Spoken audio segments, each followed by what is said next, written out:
For those of you who don't know me, my name is Victor. I'm an engineer. I serve in St. Mary's. I used to serve with Abuna in the same class. I still serve in the same class. He moved on. I have an 11-year-old girl and I have an 8-year-old boy. And for me, it hasn't been an easy sale. I assume you're sitting here because it hasn't been an easy sale for you either, right? There are some challenges. Since I'm talking in sample, I have to apologize for my accent. If you don't understand anything, let me know and I'll repeat it again. But I'm a FOB, and I'll admit it. So let's dive into the chapter that we're going to talk about today. So this book we're studying is servants and self-airs. We have an exam every month about it, etc. So I was asked to talk about chapter 3 and chapter 4, or chapter 3. So I'm going to just talk about chapter 3. Sandy specifically asked me not to prepare a lot of prepared notes, etc., just to moderate the discussion. So what I have done is I read the chapter, I highlighted some, I think 9 points. We're going to read these 9 points from the book, and then we'll have a discussion about them. If you agree or disagree. There is a specific point, for example, that I don't agree with. So feel free, this is not the gospel, right? You can disagree, voice your opinion, and see if we can reach a conclusion. And I'm gonna say where I see that, at least as a parent, it's impractical to apply. But let's go through the points one by one.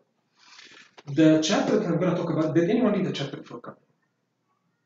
No. Okay. So this is you did. Yeah, like a while ago. So I don't remember the specific chapter. Okay. But all right. So the book we're talking about is called "Parenting Toward the Kingdom." Right, and over the last couple of weeks, I assume we talked about the first theme of the book, which was parent with the goal in mind. Where are you going? And if you, I assume a lot of you read, the first characteristic of any balanced personality is to know where the goal is. So sometimes you get consumed in issues, and bottom line, if someone comes and asks you, what is the problem you're trying to solve? I'm an engineer, so I'm a process-oriented guy. It's like, I need to know what the problem that I'm solving, so I go and solve the problem. I need to have a result. But sometimes we get in circles and we don't know what we're actually working for. So the title itself is saying that the goal should be raising up godly kids, that by the end of the day, us and them make it somewhere good upstairs. This is the bottom line of this whole book. Okay? So this chapter is called Responding to Our Children. Responding to our children. My prepared note, just as an intro, he's going to be talking heavily here about reacting versus responding. Trying to push us away from a reactive mode to a responsive mode, right? And this is the whole point of the book. And when you read it, you may get, again, this is part of a book, right? So you need to wait until you finish the book to get the whole picture. You may get the impression that he's saying that we cannot be tough with our kids. This is not the message that he's trying to say. He's talking here about the art of being tough, right? The art of being tough. At some point, biblically, you need to be tough with your kids. Otherwise, tough in the sense of disciplining them, because unless you discipline them, you actually haven't done your job, right? He's going to lose, you're going to lose, and we're going to talk about examples. But he's not here saying do not give your kids consequence, but it's the art of giving a consequence. Do not discipline your kids. That's not what he's saying. He's saying how to discipline your kids with having this result in mind. What do you wanna solve? What's the problem you're trying to solve? To make him stop now, or to make him learn something that he can take as a value or as a principle going forward?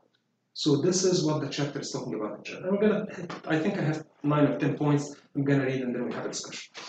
Regarding my prepared notes. So again, as I said, it's about how to discipline, not whether to discipline or no. That's out of the question. We have also to understand that discipline gives the kid the sense of security. Discipline gives the kid the sense of security. He feels that there are boundaries that he has to be in, that there are rules, that there are principles. A house that's just left for everyone to do whatever he wants, people feel insecure, right? But when you feel that, no, there is a leader for this house, these are the rules, that creates a sense of security. Again, you can magnify this if a country is left for everyone to do whatever he wants. and I'm coming from a country that has quasi this system, right? It's like, do whatever you want. Egypt, for example, traffic is a free country. You can do whatever you want. And that's why when you drive in Cairo, right, when you're driving, you feel unsafe, right? Here, there are a lot of rules, but you feel safe. You feel safe. And this is when we talk about offensive driving versus defensive driving, etc. So rules, you have to understand that rules create security at some point. That there are rules, systems, there are principles, there are laws, and there are consequences as well. Okay? So discipline is not something bad, it's just how to do it. An example from the Bible for someone who did not discipline and it was a disaster. Remember David's son Amnon, who tricked his sister and slept with her, right? And then David wasn't actually harsh enough. He was supposed to be harsh enough. This is a big problem, right? This is not, it's like, please don't do this again or whatever. This is a big problem. So what happened is that when David didn't take things in his own hand, who did? Absalom, his son. He says, okay, this is not right, and has a big corrective. And it became a disaster in his household. Right? The same with Eli the priest. Eli the priest, that you know that his sons transgressed with the temple and the sacrifice, and again, not the temple, I mean, with the sacrifice, and then he was like, I'm just going to say it in Arabic, best host, this is not proportional to the mistake that was done. So at some point you have also to understand what the mistake, what the consequence of it is, and sometimes you need to be firm. Right? And nothing wrong with that.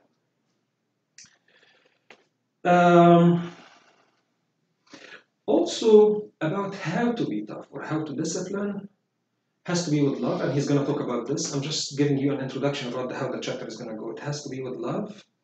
He cannot feel that you are avenging from him, that you are just trying to remain in control, or you are just having a bad day and just blowing off. Just you enter the house and it's an explosion there. So you have to be showing love, and you have to be reasonable showing love as well. Something that I learned from this separate from the chapter is that it has to be, we need to apply discipline more to sins versus mistakes. يعني أقول داود لمعي, for those of you who know Arabic, this is where I got these intro points from. He said sometimes we punish if a kid breaks something in the house, and we don't punish if he lies, or if he cheats in an exam. And sometimes actually we are helping him to cheat. Like a kid that doesn't study, right? And they get a chance, in some countries you get a chance to just let him go. You will be you will support this behavior. So I'm gonna make my kid succeed no matter what, right? So he's saying here, what am I punishing for? Actually breaking a vase or a cup or this can go. It's a mistake. And I will tell you an example from Irene and Anthony. These are my two kids again. Later when we talk. But again, sins versus mistake. Am I punishing for a mistake, which they all do all the time, and good luck saying, okay, don't do this again? Yeah, sure. Sure. Yeah, I'm not gonna do this again. We're all parents, right? So yeah, I see a lot of smiles. I think we're all in the same boat here. We have to warn first. There have to be a deal. This is my warning. And we're going to talk about this and how the system works. Also think as you discipline or being tough, how God deals with you. How much or how many times does he let go, and how many times he said, no, enough is enough. I'm not gonna let this go. And be proportional. And the one is saying actually something very nice. He's saying, a normal Christian house should be a pleasant house by nature. These disciplining episodes should be periodic. But the normal mode of operation is that the house that everyone is happy. It cannot be disciplining every day. Also, something that the chapter is not gonna talk about, which is discipline cannot be in front of anyone. Cannot be in front of anyone. As Egyptians, I will admit it, sometimes we show off how strong we are with our kids in front of people. This destroys the person. destroys the personality. Why am I disciplining my kid in front of everyone? Just take him to the side or a room or whatever, and talk to him. Right? Otherwise, it's low self-esteem, etc., etc., etc. So we need to be. So I think it's the art of being disciplinary. Last one is it's unacceptable that one of the disciplines. This is not going to be addressed in the chapter. It cannot be that I give a consequence to my kid that I'm going to separate from him. Hey, I'm not going to talk to you for 2 months. This again takes away the sense of security. In fact, disciplining with love is fine. He feels secure and he feels loved as you are disciplined. But you cannot. What do you mean by separating from your kid for 2 months? I'm not going to talk to you for 2 months, or a week, or even a day. I mean, how does this work? I haven't figured it out. I would love to, but it doesn't work. Right? It doesn't work this way. So let's dive into the chapter. Again, the chapter is responding to our children, and he's trying to push us away from reactions, but rather respond. He starts the chapter by saying, "So then, my beloved brethren or children, let every man be swift to hear, slow to speak, slow to wrath." Slow to speak, slow to wrath. This from the Epistle of St. James. First point I want to talk about in the first question is what gets us angry? What gets us angry in our households? That's a question. Disobedience. Disobedience. Okay. That's the most famous one. Like disobedience. Do this. If you get an answer, you're a lucky person. Sometimes you just even don't get an answer. Repeated disobedience. I'm sorry? Repeated. So disobedience. Okay. Feel free to chime in. I was going to say this. The Disobedience. repetition is. The repetition you can makes it handle a lot once worse. or twice was actually 10 times. You know. Different theory, actually. You did go after 10 Sometimes man. they mean it. Yeah. Sometimes they mean it too, on purpose, not that they just Okay. Well, because they know that you give up after a certain number. Yeah. Once they get past the number, they know if they get. For me, no, they No, don't it even gets get worse. punished. They get like bad consequences. Okay. So disobedience, the repetition of disobedience, let's say I'm just going to call this stubbornness. That he's stubborn in his disobedience. Like, okay, you say it 100 times, I'm going to disobey 100 times. Actually, there's another trick that my son does. He doesn't even ask me. He just goes and does stuff. If I figure it out, yeah, we talk. If he doesn't, if I don't, he does. Okay, so what else? So disobedience is a famous one. I get this all the time. Again, I have an 11 and 8. So I'm talking about stuff that I know. What else? Disrespect. Disrespect. This is very famous now. There are some stuff that I'm faced with right now in my household. I would never dare to sit my dad at all. لأن في مصر كان في شباشب وحزام وحاجات زي كده. But it's a different,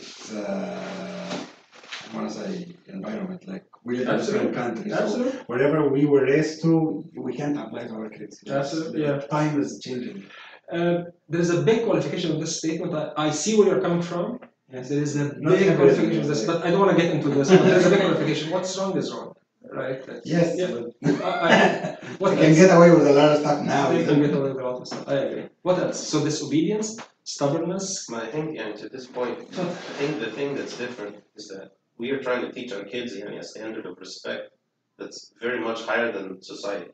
So our kids are used to acting like But they what see. we did back then was the normal. Yeah. And So here it's not the normal. back then, It's a way child, above the normal. you know, like they say the phrase, what it takes a village to raise a child, because it's like when the child sees everyone as, there's the same standard for everyone, then it's not just my parents that are upset with me, it's everyone. But I agree with you, Abuna, with the older age, like 12, 13, which they knowledge what they do. But in our kids, problem, our they kids are still didn't young, like so we don't know. Should observe we be yet very what's harsh going or- outside this world. And even the kids in their age, with the outside American people completely, and another culture, they are respected to their parents, respected to the attitude, for everything they are perfect. When you see these people outside, So no, most of them they are perfect outside. When you see you ask yourself how they raise them up. What's wrong with us? Why our kids like very active, hyper, and the other kids is just like calm Yeah. down. They're very Have you heard? I know what you mean. Yeah. Actually, I wanted to put you in the hot seat there. So I assume, my name is Victor, what's your name? Kristen, Kristen. So I assume you were born and raised here. I was. 100%. Why do you assume? You're from the Lux, I know yeah. how to discipline kids. You say Heli Delik, right? In Arabic. So what's your take on this? So what's your take about, I assume you have been attending here for a bit. Yeah. So what are your observations? Our kids are 50% Egyptian, so. Yeah.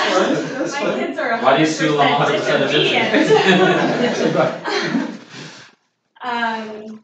What do I observe about? So what gets you frustrated? Like, what gets you frustrated in your household? Is it the same stuff or different stuff? Talking about the kids and not me. Oh yeah.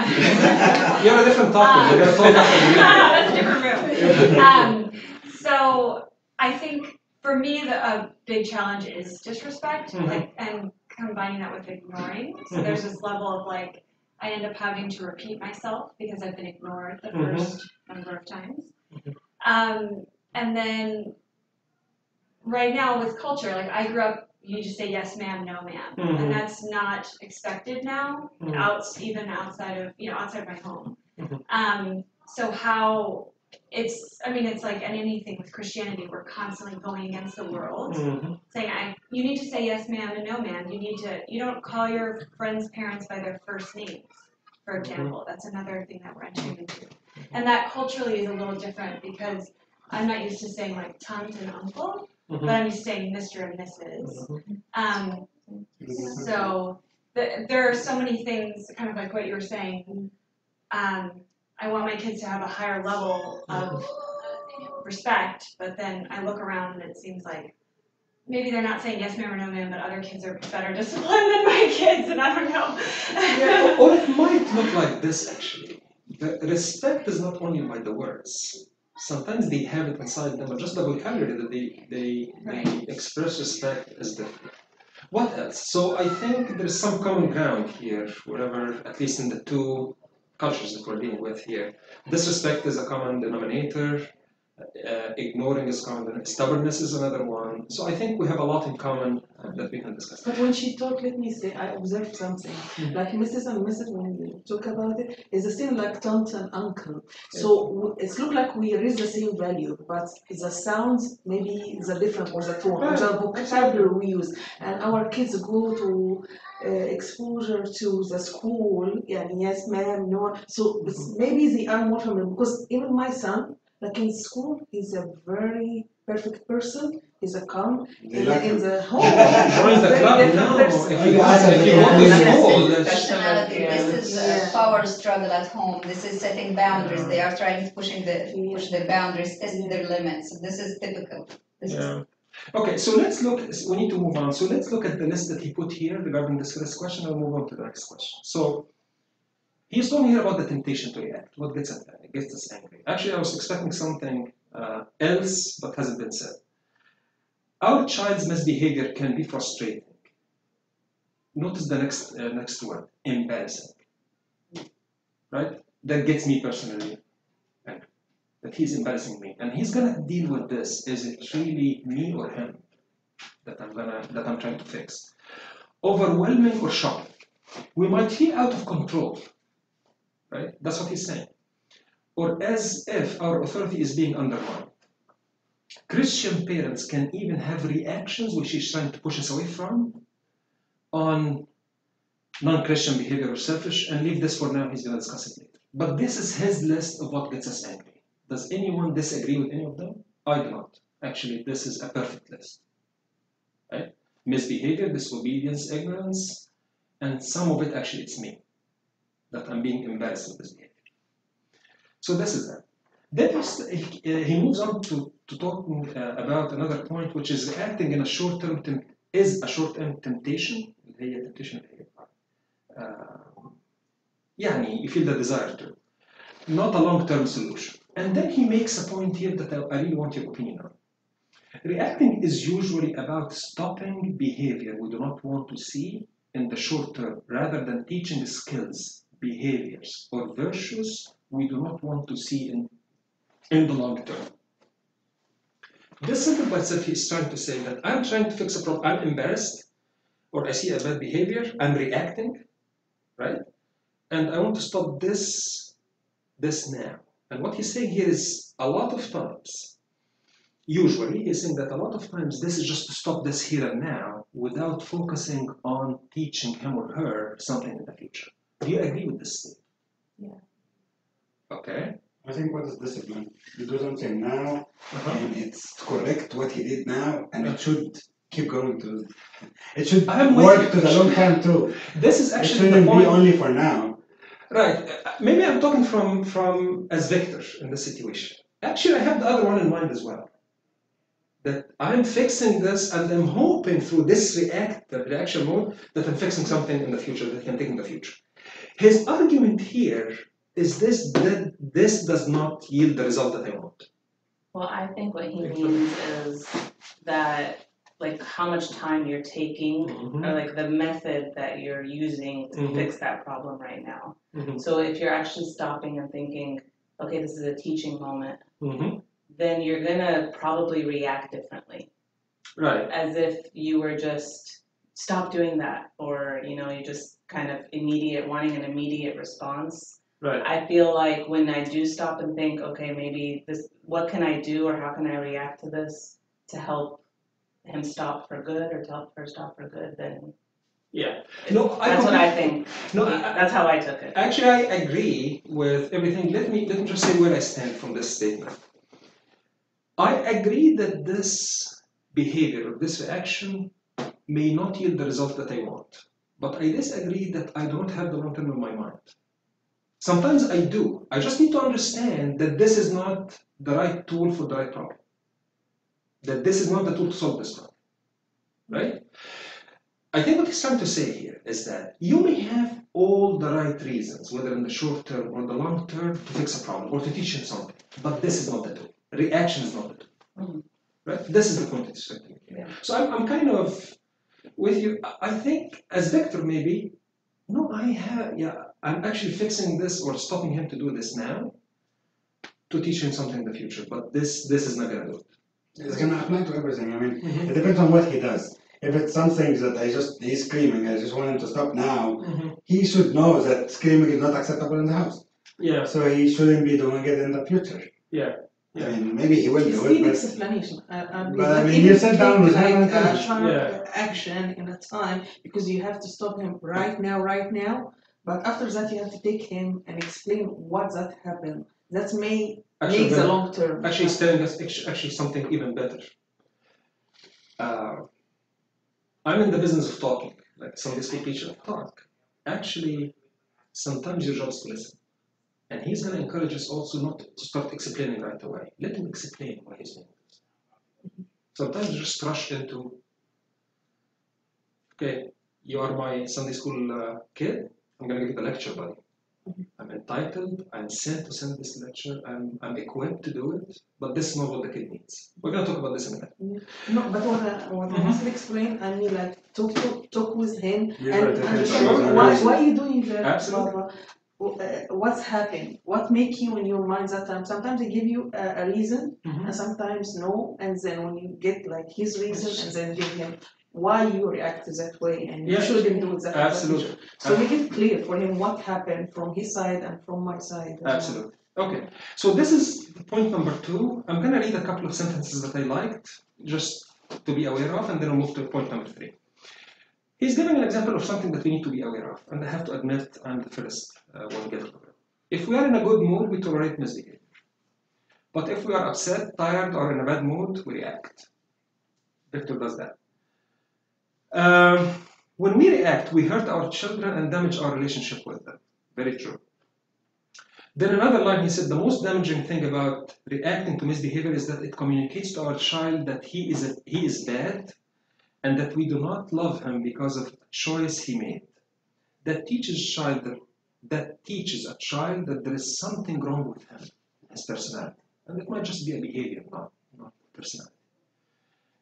Personality versus behavior, is a personality, a behavior is not being disciplining in eating food and you get fat. That's a behavior resulting in something that you don't like.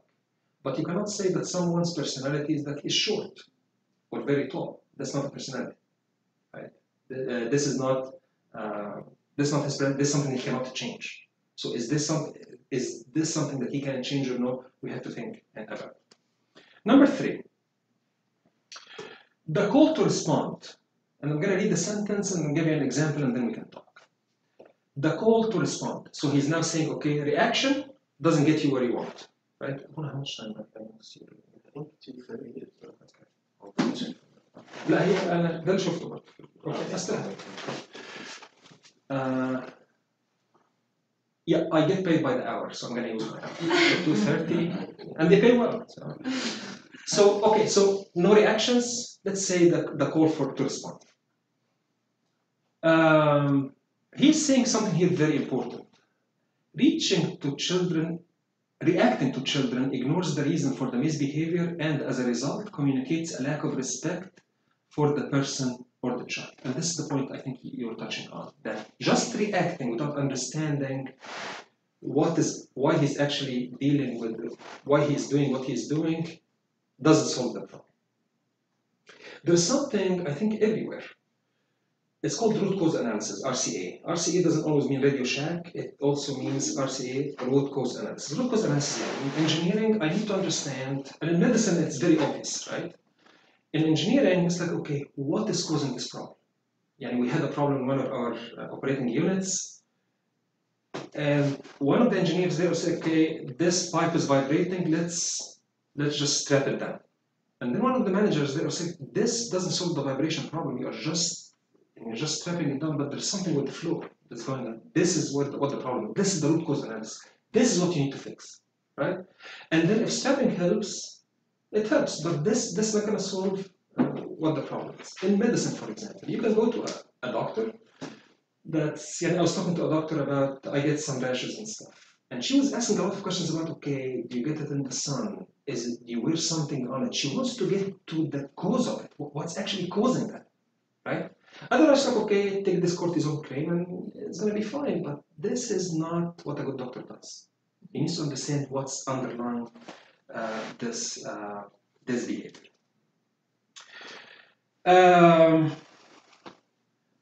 Any comments on this one? So here he is just trying to say that we need to understand what the problem is. And then I'm going to read a story that he put there to make you understand what the root cause analysis is. This is 2 of his kids. I'm not sure if these are his biological kids or kids that he served. And the following conversation goes. Maggie came home from 7th grade and told her mom, I hate my teacher. What I do sometimes is like, okay, you hate your teacher, you should not be talking about your teacher this way. بنت عيب بس. You're going to learn all of this, by the way. عيب وبس, all of this lifestyle. No, you should not be talking about your teacher this way. Does this solve the problem? Very temporarily, because, okay, I'm not going to talk about my teacher, but what is the problem? Let's see what the problem is. What makes you say that? Her mom responded, what's wrong? So now we're talking. Why do you hate your teacher? Why today? Right? She gave me a D on a test and wrote that she didn't think I was trying as hard as I could. I did try hard. So that's a point of view. Whether she was trying hard or no, that's a different topic. But there is something here for which she said that she doesn't like her teacher, hates her teacher.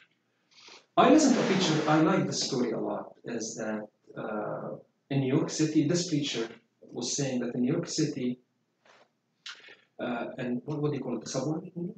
Yeah, subway, yeah, the subway. A parent, along with his kids, were riding in the train and the kids were going crazy. They were driving everyone nuts in the train. And then a guy stood up to this parent and told him, the dad, told him, okay, you better get your kids under control. Like they're bothering everyone, etc. And imagine the answer was, we just came from the hospital and their mom passed away. Right? Is that the right time to discipline them? No. So you need to understand what the problem is. Something that I heard nice last week, I don't remember when it was, but when I look at the other, even my kid, do I look at the need or the fault? Does he need something, or is it the fault that I'm seeing, that I'm focusing on? And this is what I'm trying to fix temporarily. Okay? So I hope that this point is clear. Just keep the conversation going. Why do you hate your teacher? Right? I remember one of our fellow servants in St. Mary's, and she was telling me, I really like how she raised her kids. I told her, what did you do? And she said, I never stared at them when I heard something that's really shocking. I was like, okay, let's talk that. So she just managed to keep the conversation going all the time. Let's talk that. Keep the conversation going. When you say, okay, don't say this about your teacher, you're shutting her up, right? At least before you say this, if you think that's silly, understand what the problem is. Another example. That led to a discussion with Maggie's struggles, etc. Another one is a kid with his younger sister going to kindergarten the first day. She said, I hope she has a terrible day at school. Why? I can say, okay, this is bad, don't say this. The problem is he's losing his playmate. Right? He is hoping that she has a terrible day at school and she chooses going forward to stay at home. So that's a reason. Silly and all, but this is a kid. I need to understand what's going on in their mind. So this is what we call the RCA, the root cause analysis. What is the root of the problem? And how can we solve it better versus solving things symptomatically? Okay? Are we good so far? So 4 points. All right. The next point, and I put a star beside it, and in a minute I'm going to know why I put a star beside it. Okay. Number 5. If you want to teach your children to listen to you the first time, say something once, say it the second time with a consequence, and then act on the consequence. This is the deal that I was talking about. يعني it's going to be a bunch of confessions today. So I have a problem, مثلا, with one of my kids not saying the truth all the time. Right? Or losing his stuff all the time at school. So the watch, we just got him his 4th or 5th watch now. So we got him the first watch. Actually, we congratulated him a couple of days ago that he kept it for 48 hours. Literally, he kept it for 48 hours. I don't know what he does with it. Does he donate it to I have no idea what he does. It's like, and where is the watch? Yeah, good luck getting an answer. It's like, I don't know. Like yesterday, for example, he came with a head on his forehead. I've been trying to get the answer. I have no idea what's happening. It's like, I don't know, I don't remember. All right. And he's 8, right? What? And he's 8. No, for the head, yeah. he knows what's happening. Oh, absolutely. And you see the watch, you see the smile. You see the smile on his face. He knows the answer. Yeah. So here's the deal. What the preacher here is, or the writer is trying to say. Okay, cut a deal with him. Right? Okay. Hey, buddy, you lose this thing. I'm not gonna get you another one for a couple of months, and when I get it, you're gonna pay for it. And actually, this is what happened last week, that he had to pay for the watch. He got from his allowance, and he had to pay for the watch, right? Now, look at the amount of care that he's having for the watch. And he knows how it operates, and I was telling him, okay, he went with the watch into the shower. It's like, buddy, you should not be taking the watch to the shower. It's like, no, I asked him, mommy told me that it's 50-meter resistance. Like, not in hot water, it's just, it's cold water, right? But he knows how it operates, he knows how to keep it safe, because this is his now. What he's saying here, cut a deal. Because when you don't cut a deal, and you punish right away, he feels that he has been tricked into this. When did you tell me that this was wrong? You need to explain that this is wrong, losing your stuff is wrong, and if this happens, this is the consequence, and you have to act on the consequence. In fact, at some point, I wanted to back up on the consequence, and Sabra told me no. Sabra is my wife. She told me no, you have to go through it. I'm surprised that a mom is saying that, right? No, you have to go through it, you said it, you have to go through it. Because there was crying and drama all over the house, etc. So I'm tired, right? Can you shut up, please? Whatever you want. So what he's saying here, point number 5, is that talk, cut a deal, and then act on it. Like, okay, this is what we agreed on. You're going to pay for this much, and he pays for it. Punishment, by the way, cannot be, we're not going to church. I'm not going to take you to church. Don't ever do this. It's like, okay, no Sunday school for you for a couple of weeks. We take an exception to this. There are some parents actually that say, okay, since you lied or whatever, we're not going to take you to Sunday school for a couple of weeks. Do you think that this is reasonable? It's a hospital here, guys. It's something that he likes. It's No, but Yeah, I understand, but I am thinking, why the parent is telling him this? He wants to watch that again. Okay, that's another reason. This is the cause. This is the root cause analysis. Here you go. It's the game, really. Another something that I liked regarding this point about cutting the deal. We should not expect compliance. We should expect learning. He's learning that this is wrong. I expected an opportunity to teach Marcus how much I respect him and how his choice have consequences in life. Patience means setting up a framework for him to learn and letting him learn to live within the framework. And the example that he gave with this guy Marcus is very similar to what I told you. He got him a mower, a toy mower, and he would take it to the street.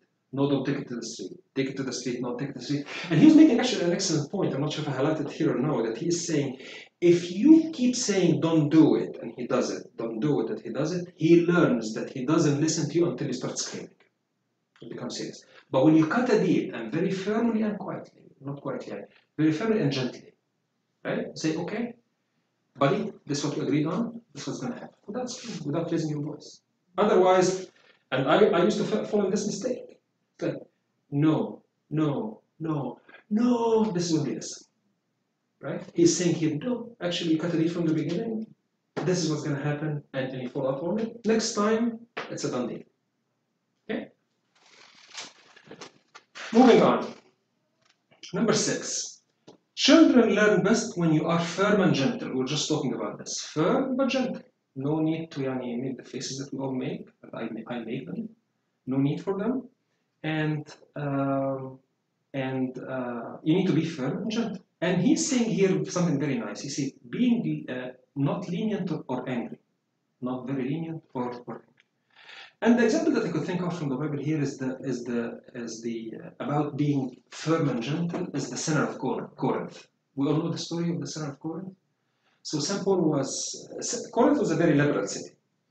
However, it came to the knowledge of St. Paul, the apostle of that city, that a guy slept with his father's wife.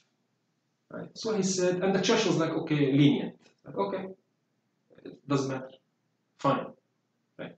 So he said no. And he excommunicated them. This should not be among you. And he rebuked them very hard. If I'm not mistaken, it's 1 Corinthians 6 when he talked about this. If I'm not mistaken. I might be wrong. He excommunicated him. Then you find at the very beginning of the second epistle to the Corinthians, at the very beginning of the epistle, actually some of the experts say that this is one of the reasons he sent this epistle, is to bring him back. So he was very firm. This cannot be among you. Right? And he was rebuking more the congregation rather than the guy. Right? And then he said, unless he gets swollen by the devil, bring him back. And actually, I'm going to paraphrase it, you know the verse just say it. He said, مكنوا له المحبة يعني إيه? Show your love abundantly. يعني show him that he's accepted and loved abundantly unless he gets swallowed by the devil. So this is someone who is firm but gentle. He's merciful and has been praying for the person. Right? So this is an example of when you need to be firm and gentle, not lenient or angry. Yeah, sometimes we are lenient and we get angry when things don't go as we want. Number 7. One thing related to this that I see all the time, when talking with parents, is that when we have young kids, we're used to making decisions for them. Okay, so we're telling them, don't do this, and because they're children, they just do what we say because they have no choice. They're just doing it. But as the children get older, some parents are still in this mindset of everything is I'm choosing for you what it is you're going to do.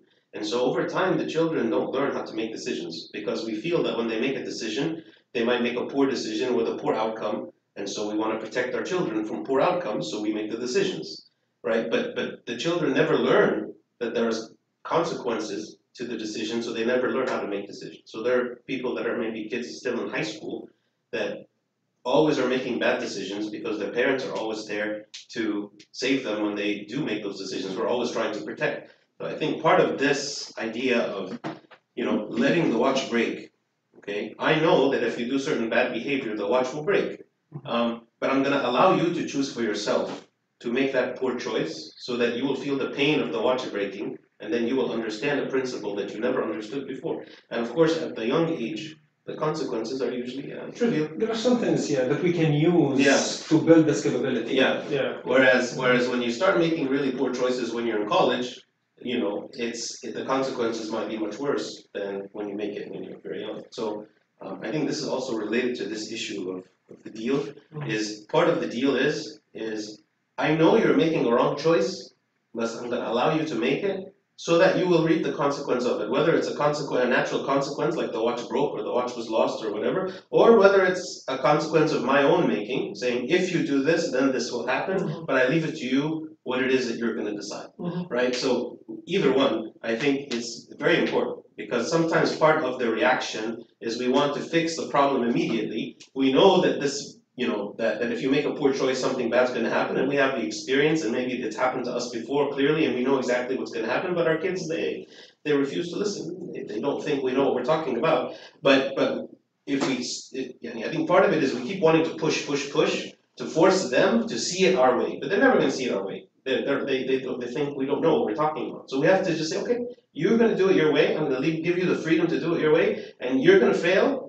I'm not saying we say this to them, but that's what's going to happen. And then we make that the teaching mode. See, it's like, so they feel like they are empowered, that they're choosing for themselves, and it increases their capacity to make decisions so that they're not only doing the right thing when we see them, because the consequence of this is our children might be well behaved when we're there, because they know that if they do something wrong, we're going to fix it, or we're going to rebuke them, or whatever. But what we want is our kids to make good choices when we're not there, right? There are so many kids, for instance, that go to college that seem great when they were living with their parents. But when they go to college, they do things that you never expected them to do. What? It was because that whole time when they were living with their parents, it's not because they were convinced that they need to, live a certain way. It's they knew that if they didn't live that way, the parents were going to do something.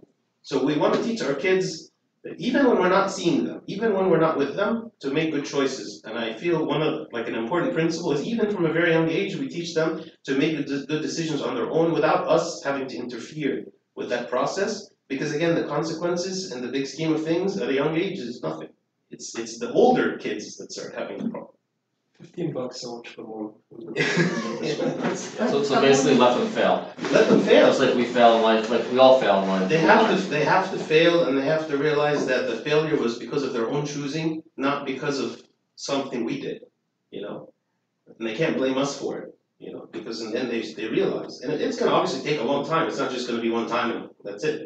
But I think empowering them to make those choices is helping them to grow and mature and to understand what it means to be an adult. Because that's what usually kids want. Kids want to be an adult, right? They want all the privileges of the adult, but they don't want any of the responsibility of the adult. So you say, okay, you want to be an adult?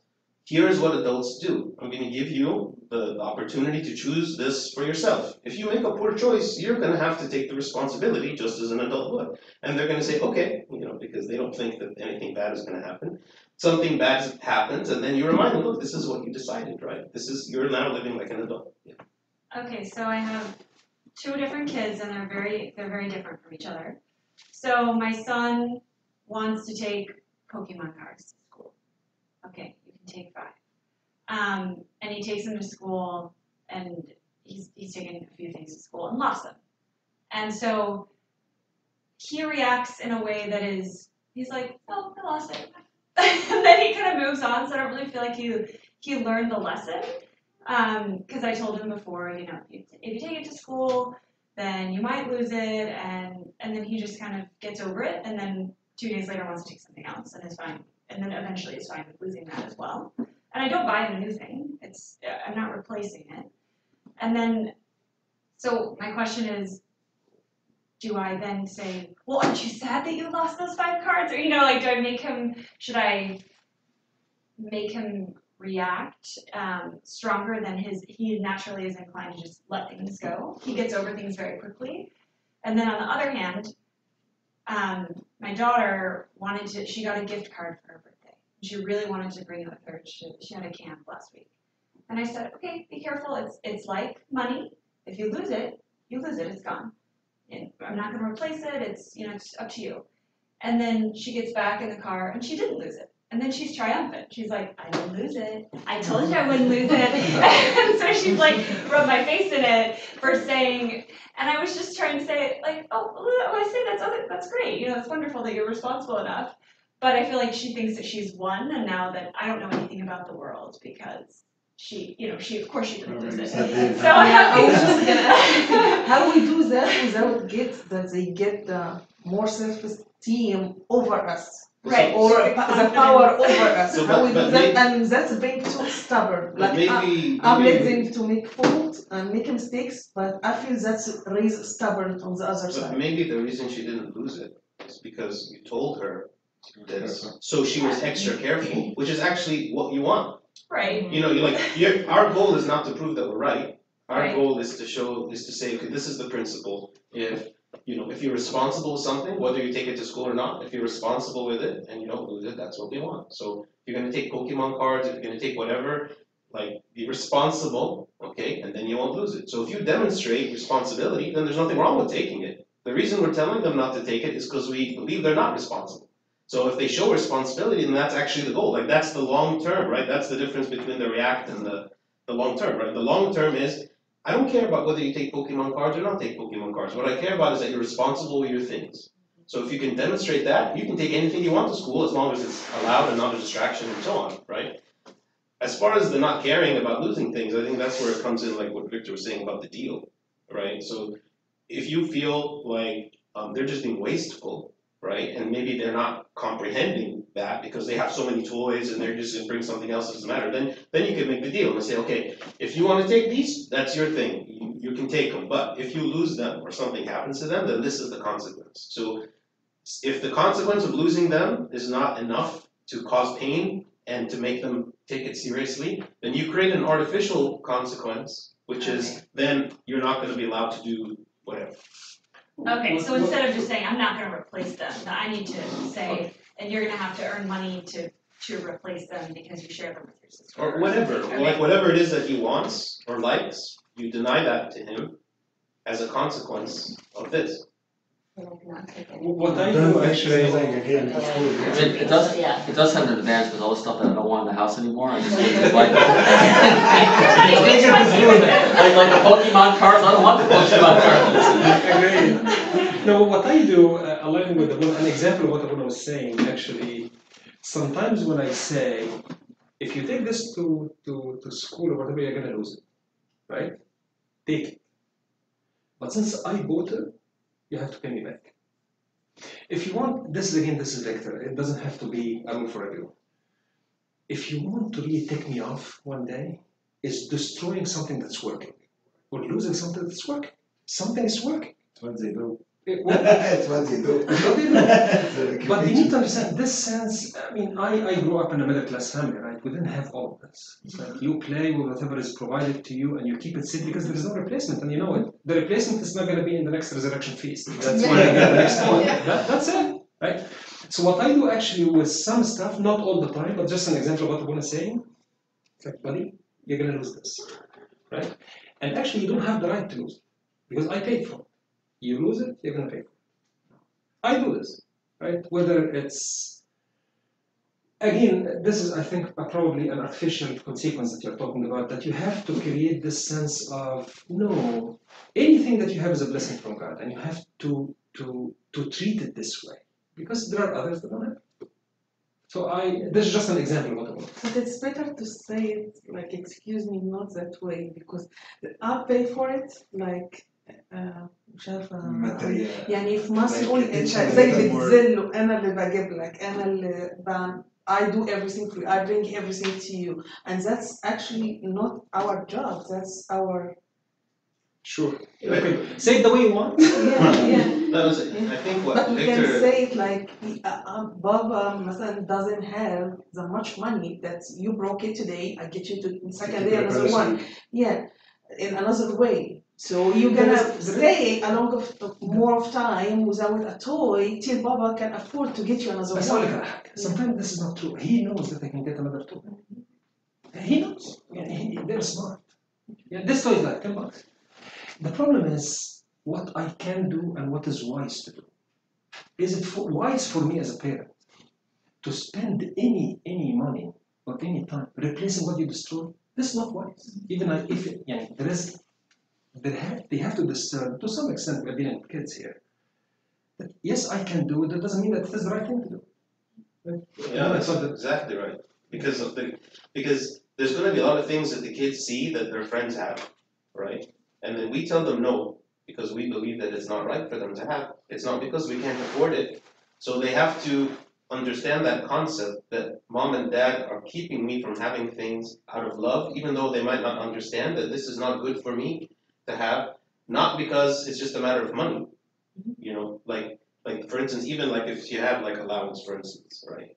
We say, okay, this is your allowance. You're free to use this allowance in the way you like, but there are limits. You're not going to buy poison with it. You know, like so we said we give you freedom within a certain structure, and you can move anywhere in this structure, but you can't go outside the borders of this, right? And then maybe as you get older, that grows a little bit. Okay, you can handle a little bit more. There's some more things that are more appropriate now for you, so we grow this, and you have freedom within this, but you never cross. Okay, so it's like that's the way actually the kids will appreciate the freedom because it's a compromise. I'm not telling you, it's not like this. It's not like you can't move, you can't do anything. I will tell you everything you must do and you must follow me, right? That's an extreme. Another extreme is there's no borders at all. You do everything you want, right? So we're not doing either of those extremes. We want to have like a compromise. When you say, you are going to feel freedom, you're going to feel I'm trusting you, you're going to reap the consequence. So actually, even like let's say you break the watch. We don't even have to get mad about it because we have decided that this is the system, right? So it avoids conflict. They understand what's right and wrong. They understand that they're the ones that made a wrong choice, and now this is the consequence. And there's no anger involved, right? If you want to waste all of your allowances, okay, that's your thing. I'll give you an example. Like Jonah, he wanted to buy a 3D printer. Okay, this 3D printer he wanted was like, I don't know, $200 or something.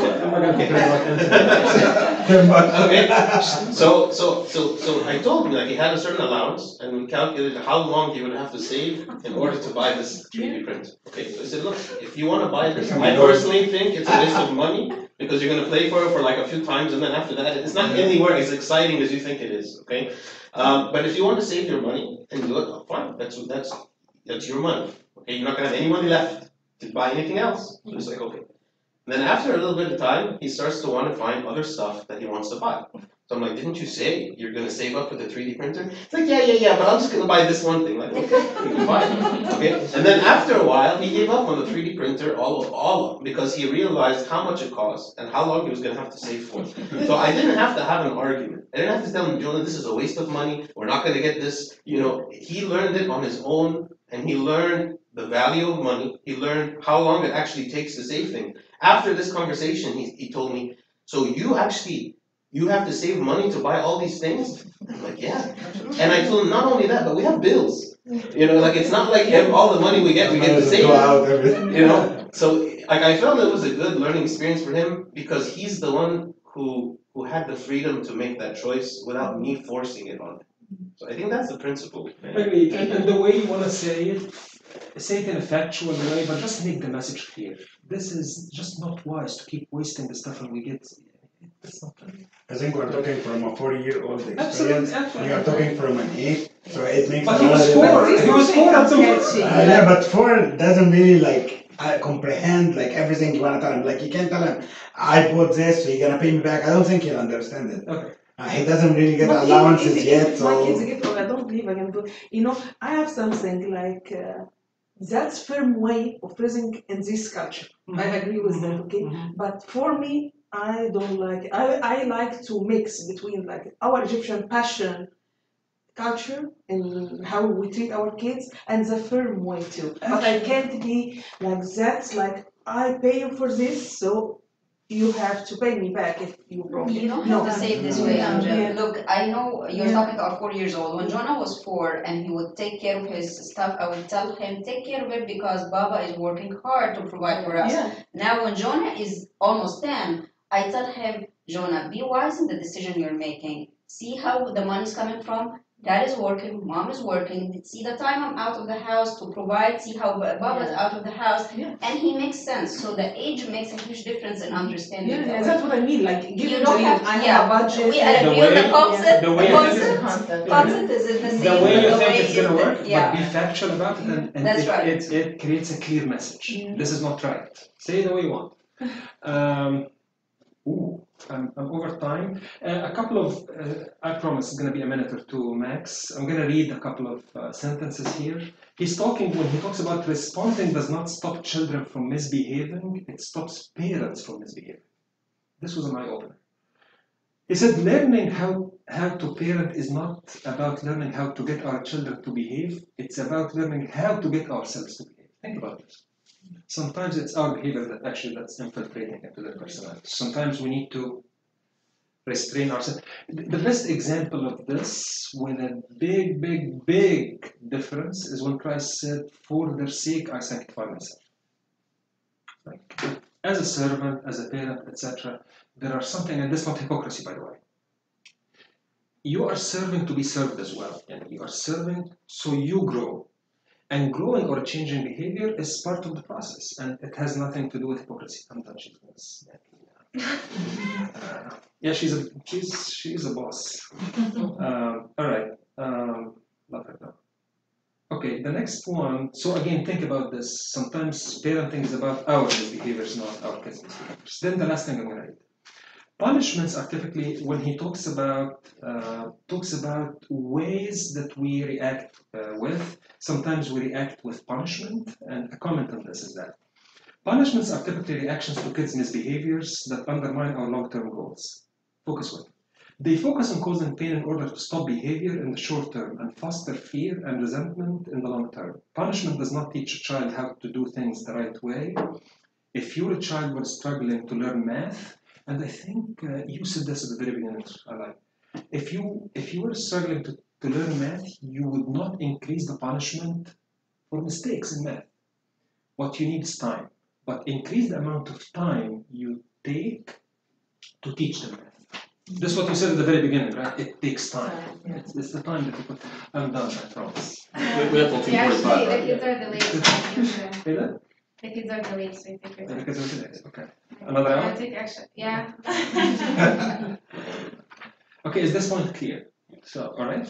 So again, punishment is probably a fast and quick thing, but it's not a remedy.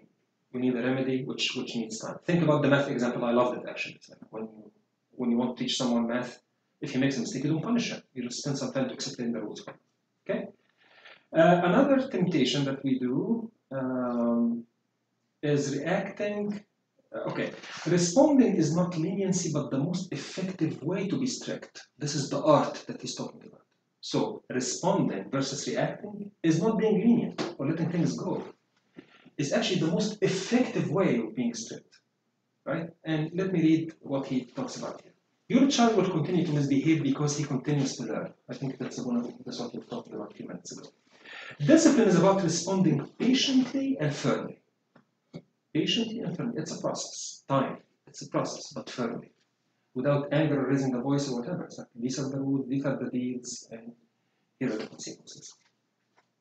Each time our child makes a mistake, patiently and firmly, each time our child makes a mistake. Each time he stumbles and falls. If a child continues to struggle, then we step back and reflect on what might be going on, consult with others, possibly revise our expectations, and if needed, consider a different response. Yeah, even at service we do this sometimes. I don't serve kids, I serve big kids. Sometimes he doesn't like me. Right? It happens a lot. I will deploy another servant to go. Right? Maybe this is not working. Right? The way, the accent, the culture, something is happening, right? You deploy someone else to reach out. So just changing the methodology, right? Einstein, I think, is the one who said it, that Insanity is trying the same thing several times and expect a different answer every time, right? This is insanity. You repeat the same process and this is the result. And then you try the same process again and this is the same result and you're expecting something different at the end of the pipe. It doesn't work. And this is a smart guy, right? This is someone who's smart. Some children need more time to learn than others, which should be very I like it a lot. Last thing, point number 9, this is my last. Reacting as being proud. This is a learning for me as well. He said that do not say when he says something right, refrain from saying again, I want to get your feedback quickly on this one. He said do not say that I'm proud of you. Why? Why do you think he's saying that? When you like something that he does or she does, you say, okay, I'm proud of you. Because then you're not proud if they do the opposite. Like, what do you think? Like if they don't do it, or if they do something, or if they do the opposite, you're not proud of them. Like they'll think you're not proud of them. Okay. What else? When you say that I am proud of you, right? It's based It's on not you. about you. It's you. It's how I feel. It's me. Yani, I say it a lot. I think it has its benefits. I would take this with some cautious, and Abuna correct me if I'm wrong, but I would say it every now and then, but sometimes you have to praise doing the right thing for just doing the right thing. Yani, my kids sometimes like, okay, hey buddy, I was very, very proud of you today being a deacon, so do I get a prize? And then I have to go into another episode of explaining, no, I'm proud that you did the right thing. You don't have to, it's like... You don't have to take advantage. Just come down, right? So I'll read something and I promise I'm done. To this point, yeah. They are not here to make us proud. Our kids, remember when we talked about what gets us angry is embarrassment? Right? Sometimes the opposites we get happy. We are happy because we're proud. Or to embarrass us. They are here to learn, and we are there to help them learn no matter what they do. Our role is to respond to their best interest, accepting each misbehavior and each good decision as a part of the journey. That's what Abuna was talking about, a learning opportunity. Avoid comments such as, I'm proud of you. Instead, comment on their effort or virtues. Options. I noticed you shared your toy with your brother. Good decision, buddy. That's good. You did good, right? I noticed you were patient. You really worked hard, right? So that's about you are praising a value, a virtue, right? Because let's say that he tried very hard and the results were not good. He still got a C or a B. Are you proud or not? You see the example here? Sometimes they really tried hard. His mental abilities are that much. He tried hard and that's what he gets, a B. Are you proud or not? No, you're proud. So you praise something that's factual, that you tried hard. And that's about it. So the theme was responding versus reacting. Okay. The next one is interesting. It's going to be why children misbehave. So someone's going to be talking about this. Okay. Thank you so much. Any comments? Thank you. Thank you. That was great.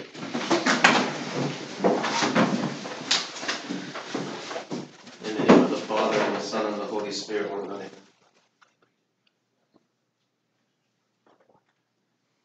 We thank you, O God, for this day and for this blessed lesson. Help us, O Lord, to learn how to be with our children with wisdom. How, O Lord, to think of the future, not only in the moment, how to deal with them and to teach them, O Lord, the principles that they need in their life. It is difficult for us sometimes with all of the distractions and stresses and anxieties and busy schedules that we have to manage all of these things and to manage, O Lord, our children as well, especially when we have several children that are all vying for our attention all the time. Help us, O Lord, to realize that the greatest gift that you have given us, O Lord, on this earth is those people that you have put in our care, to raise them in your fear, to create in them, O Lord, a love for you and a reverence for you and a desire to obey you and to follow you. Do not let us neglect them, O Lord, but to be patient with them, to be patient, O Lord, in repetition, the way you are patient with us. And how many times, O Lord, do we sin against you? And how many times, O Lord, do you teach us what is right, and yet we do the opposite? Help us, O God, to have self-reflection, and that through understanding ourselves, we will better understand our children and how to serve them the way that you have served us and sacrificed yourself for us.